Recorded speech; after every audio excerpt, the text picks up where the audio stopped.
Hello, I'm Alexis and welcome to my April TBR. First up, of course, we have to talk about the Literally Dead book club pick for April. This is a monthly online book club that I participate in every single month. We read horror, mystery, and thriller books. It is run by Books with Nolla, of course. This is one of my favorite things to participate in every month. The picks for the book club are always just my thing. I don't know if I've ever, well, no, I shouldn't say I've never disliked a pick. There have been a few, but for the majority, I really look forward to these books every single month, and this one is no different. I've actually never heard of it before Kayla announced it. Maybe that's because it just came out in February, but either way, the book for April is Night Watching by Tracy Sierra. So this one is kind of like a panic room thriller. A mother and her 2 children are in their house. There is a blizzard going on outside. You know how much I love snowy thrillers, so already buzzword.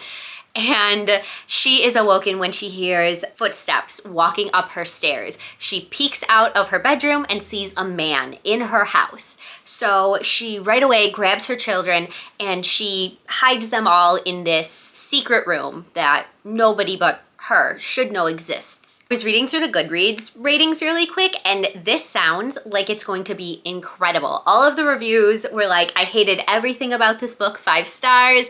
They were saying that they couldn't believe the twist. It is so much more than just a panic room story.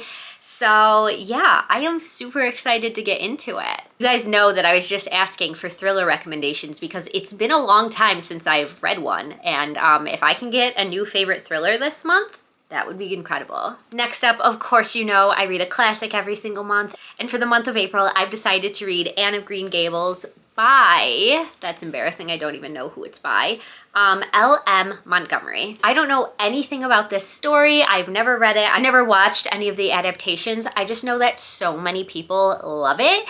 I feel like it's a lot like Little Women. It's just a really beloved story. You just fall for Anne, and yeah, I am hoping I am no different, and maybe it'll even spark this love of the story so much that I go on to watch the adaptation. So what I've read from the synopsis is that Anne is an orphan, and the family that is supposed to adopt her, there's a mistake. They actually want a boy, and Anne kind of uses her charm to convince them that she is the child for them. I'm hoping this will be the perfect read for April. It just gives me really springtime vibes, and I can't wait to fall in love with Anne, just like everybody else. As you know, I also pick a nonfiction book to read every month, and this month I have decided to go with Entangled Life: How Fungi Make Our Worlds, Change Our Minds, and Shape Our Futures by Merlin Sheldrake. Look at how stunning that cover is. I swear, for like the past year, I have walked into Barnes & Noble, picked this book up, and just put it down. So I am so happy I finally decided to get it. I am just obsessed with mushrooms. I don't know what it is. I just love them so much. They're so whimsical to me. It's like the cottagecore, fairy core that I love so much. And a fun fact that you wouldn't know, I actually have a tiny little toadstool mushroom tattoo. So the obsession is very, very real, and I think it's finally time to learn more about them. I wonder if there are pictures. There's probably pictures, right? Oh yeah. Pictures. Next up, we have the last of my monthly challenges that I participate in every single month, and that is the Buzzword Readathon. For the month of April, the Buzzword challenge is to read a book with nature words in the title. So I have decided to go with Garden of Earthly Bodies by Sally Oliver. I figure this one hits with 2 words because you have garden and earthly. I'll be honest, this was completely a cover buy. I don't even know what it's about, but look at it. Covers like these just give me weird girl book vibes. I have no idea if that's correct, but those are my favorite kinds of books to read. So I guess let's figure out what this is about together.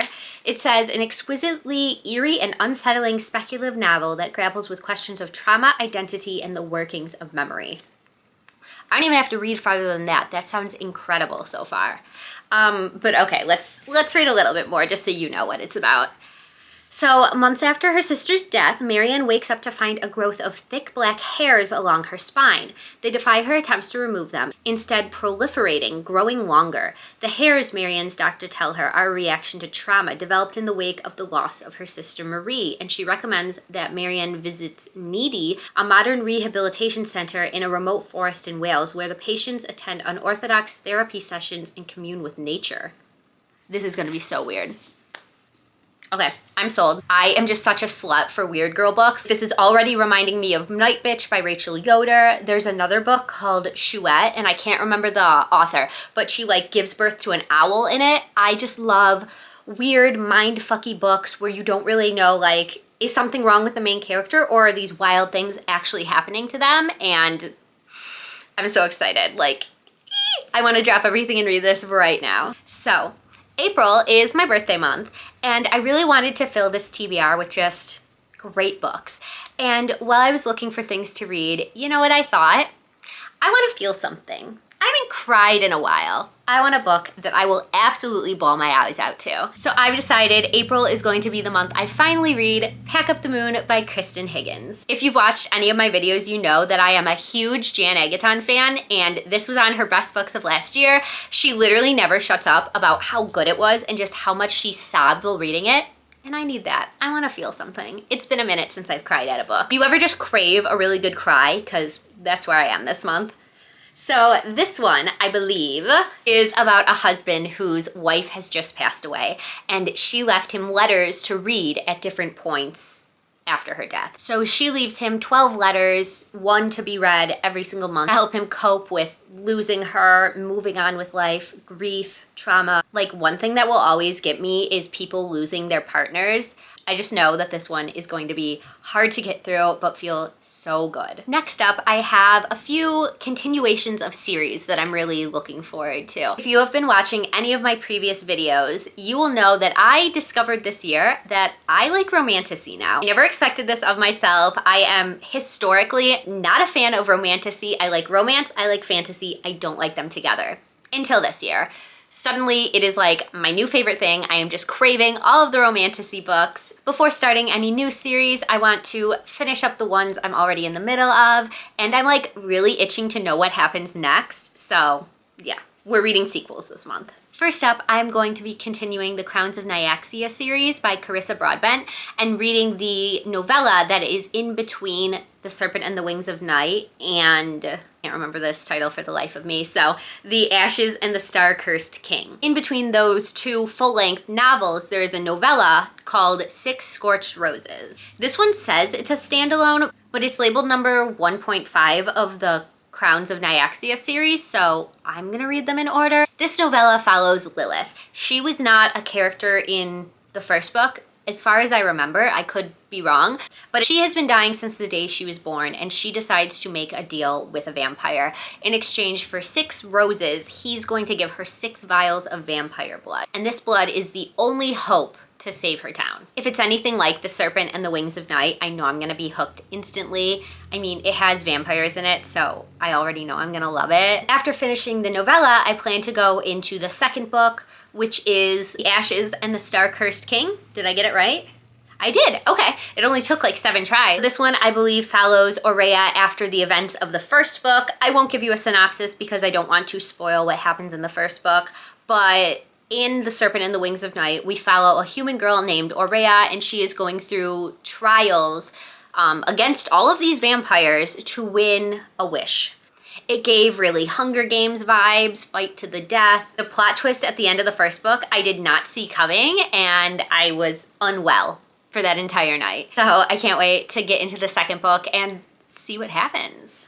Another series I'm really looking forward to continuing in April is the Once Upon a Broken Heart series. I'm going to be reading the second one, which is called The Ballad of Never After. I just read Once Upon a Broken Heart last month. I will link my vlog. It was such a good time. Again, wasn't expecting to love it until I got to like the 70% mark, and then there were vampires. I started to really like the characters. Yeah, and I just have a huge crush on Jax. I can't wait to read more of him. Just see where the adventures take us. So again, not going to give you a synopsis of the second book, but in the first one, we follow our girl Evangeline, and she is in love with a man who is marrying another woman. So she goes to the Prince of Hearts, Jax, and makes a deal.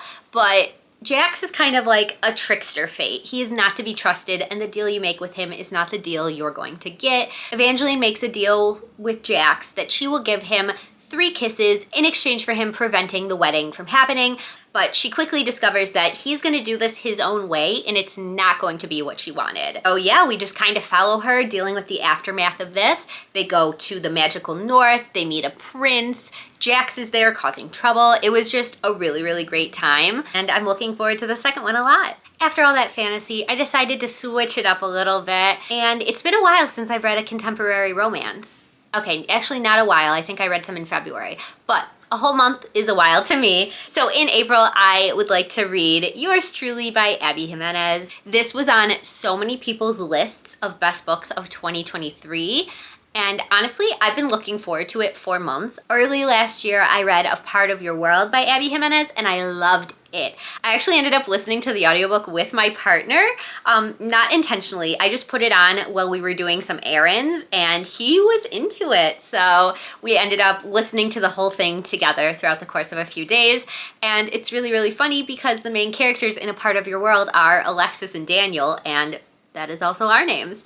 So really, really fun and cute to have just a really great romance book with us as the main characters. So yeah, knowing that I loved Abby Jimenez's other book, I have such high expectations going into this. I think they'll be met. I don't know. I've just heard nothing but good things about this one. I don't know what it's about. I know I say that a lot, but I'm really just clueless. I'm just here for the vibes. You tell me that it's a good book, I'm gonna read it. So this one follows Dr. Brianna Ortiz. Life is seriously flatlining. Her divorce is just about finalized. Her brother's running out of time to find a kidney donor, and that promotion she wants, oh, that's probably going to the new man doctor who's already registering 80-7 on Brianna's pain in my ass scale.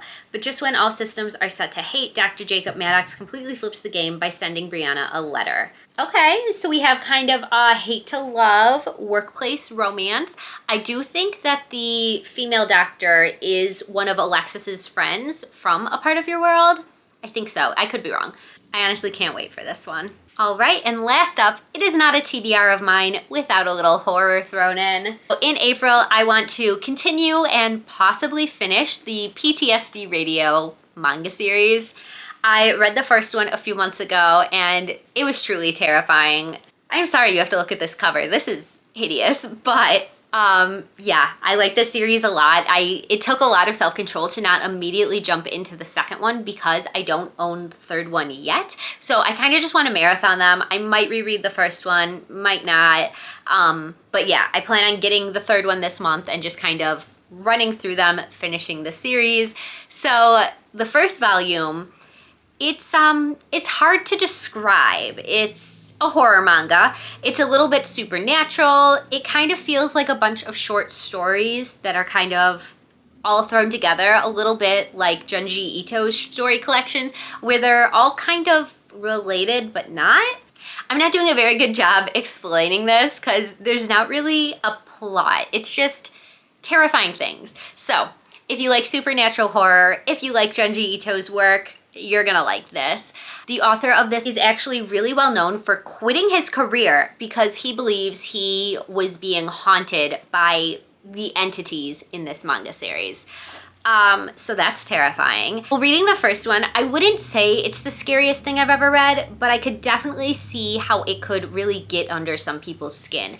There were some images in there that still haunt me, and if I'm alone in the dark, you know, sometimes they pop into my mind. I guess we'll have to wait and see if this or the third volume make it into my top most scared I've ever been while reading. All right, I think that's it. A nice, short, fast April TBR. I have decided that I'm going to keep my TBRs to 10 books now. I actually think that was 11 because of PTSD Volume 3. But anyways, mangas won't take long. I am so looking forward to all of these books. Please let me know if you've read any of them, what you thought, and if you haven't, you can just leave me a flower emoji for April and springtime. Any flower emoji, you pick your favorite one. As always, thank you so much for watching. I hope you read a good book today, and I will see you again in the next one. Bye.